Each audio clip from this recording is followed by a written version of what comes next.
We have to be lowers, but we have to be a different kind of lower. We have to be lowers with cunning, with brains, strategy, and also, now this is going to come way from left field, but we have to go forward as a lower, willing to do anything with love. Because becoming a lower and moving to get this disease off our chests, get these elites put back into whatever horrible box they crawled out of, we need to do it with love. We need to love our children. We need to love the ones around us. We need to love all the people that are suffering. We need to do it out of love. And if we do it in a smart way, with love, there are actions that we can take right now, nonviolent actions, I'm suggesting, that will really help us get somewhere in our struggle. Now, there's a couple things that are sitting right out there that aren't really there. In other words, there's a couple ideas that they've put across and they've enslaved us with. These are what they call reified notions. They're not real. They're created from ideas. And I think if we move on these, to free ourselves from these few reified ideas, we'll be much further ahead of the game. Okay, there's three things I'm going to advise you to do. The first thing is, I think we need to wake up and realize that the copyright laws are simply a reified notion. And that although they probably were a good idea, at some point they've got a stranglehold on us. And they threaten to do even more and more. What's happened is the 5 big media corporations have copyrighted everything. They've copyrighted old stories. They've copyrighted, copywritten some of the old fairy tales from bygone eras, the Hans Christian Andersen fairy tales. Of course, they adopted them to be a Disney type show, but they've copyrighted them. And I don't know whether you've got on the internet lately. I guess you have since you're listening to this, but if you go to YouTube, there's a major swath of YouTube videos that have been taken off because of copyright violations. And granted, this was a great idea to give people incentive to create movies, to create books, to move forward that way. And maybe it'll be a good idea in the future, but right now it's being used to strangle us. What they've done in France is they've copyrighted the name mother and father, so that if you use this in anything, they can pull copyright infringement, and what they'll do is they'll charge you a fine, and if you can't pay it, well, you know what they do then. They loan you the money so that you're enslaved. Mm-hmm. Yeah, I've noticed there seems to be a systematic taking down or taking apart of the English language, in that they demonize people who use words that aren't very common. They, oh gosh, what was it? We watched a movie the other night. We only got about halfway through, but one of the main points of the movie was a dystopian future where there were so many words that weren't allowed to be used, and therefore so many concepts that weren't allowed to be conceptualized, so that people's existence was narrowed down to a really small experience. And in that particular movie, the man would notice other people using words, and he would get so excited that there were still people who knew some of what he knew. Right. It's a horrible thing, and they can do it with copyrights. So the first thing I'm advocating is turn your back on copyright laws. Outside of the United States, in a lot of countries, they can't afford to follow the copyright laws. So they kind of skirt them. What I'm suggesting is that we do that too. We make everything open source. If you have a video, someone else wants the video, download some software, copy it for them. If just you have to turn your back on the copyright law. It's not a violent act. It's simply it's not relevant to us anymore. It's going to be used as a tool to suppress us and shut us up. And we're desperate. We're going to do anything we can. And this is the first thing. Yeah, some people might go to jail. Yeah, some people, I mean, that's how they enforce their rules. They either put you in a cage or they shoot you. And you've got to be willing, you've got to be desperate enough to stand up to that kind of thing and move forward. So the first thing I'm advocating is turn your back on copyright laws.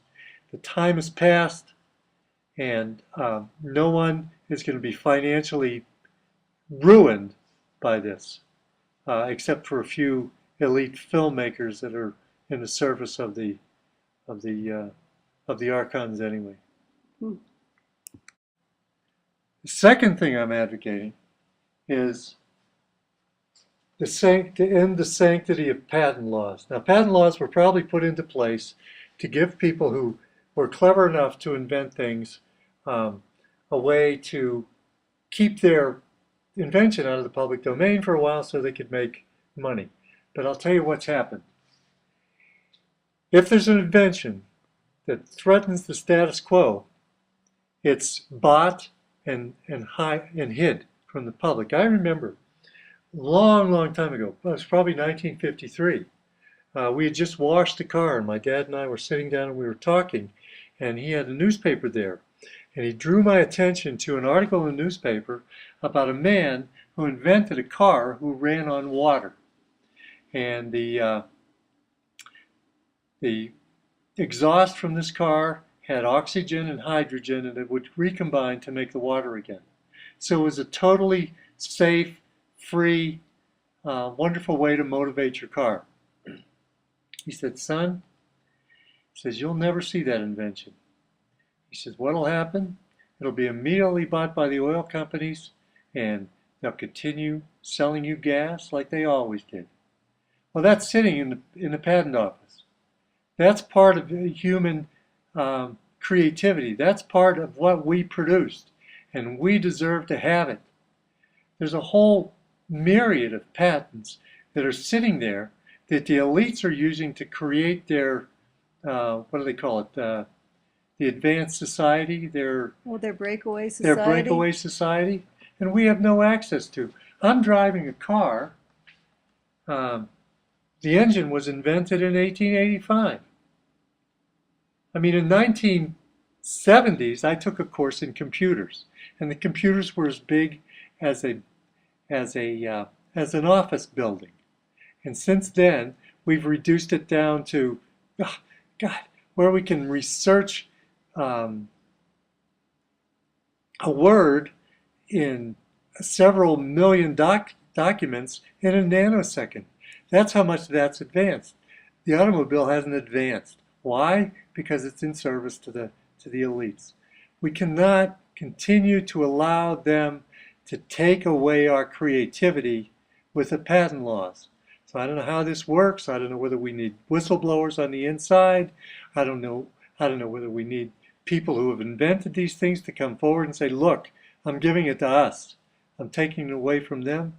I don't know how this looks, but I know that if we free ourselves from the patent laws, we've gone a long way to freeing ourselves from the archons, the elites. So the first two things I'm advocating is, one, turn your back on copyright laws, and number two, get our inventions out from the weight of these patent laws. Do something to free us. The third thing's a little bit different. I think our past, where we came from, has been written for us by the elites. It's been written for us by the elites to serve the elites. We have no idea where we came from. We have no idea what happened on this earth before we were born. It's all been written for us. It's all been orchestrated, and it's sitting underneath the Vatican. You mean the real history is sitting beneath the Vatican? Absolutely. The real history of human beings on this planet and our real power, uh, the other creatures that have been on this planet, um, is sitting below the Vatican in the catacombs that store all knowledge. I think in order for us to move forward as a species and get these monkeys off of our back, we really need to know who we are and what we're doing here. And I think that information is, I think it's housed in various places throughout the world, don't get me wrong. But I think the bulk of it, I think if we could liberate the information that's underneath the Vatican, we would go a long way to finding out who we are, and what our purpose is here. I mean, we really have no idea. Well, I, for one, would certainly love to read some of that material. Oh, see the giant skulls that have been scarfed away and hidden down there.